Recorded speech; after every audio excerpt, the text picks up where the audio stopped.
बहुत खुशी कथा आज बरगढ़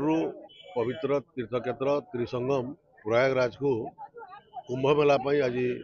बरगढ़ तीर्थयात्री मान नहीं आज बस सेवा आरंभ कर तीन टा पर्यायर जीवा आज प्रथम पर्यायर आज 10 तारीख जाऊँगी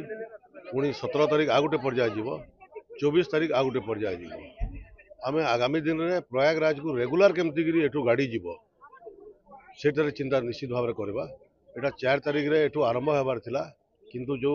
इनसीडेंट हला प्रयागराज रे से राज्य सरकार यहाँ को घुंचेकरी आज पर्यंत कले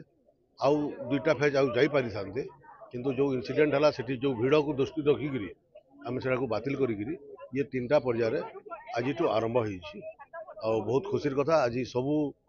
यात्री माने बहुत खुशी अच्छा आटा तो आरंभ मात्र आगामी दिन में प्रयागराज रेगुलर जमती गाड़ी जीव तार लगी आम प्रयास जारी रखा।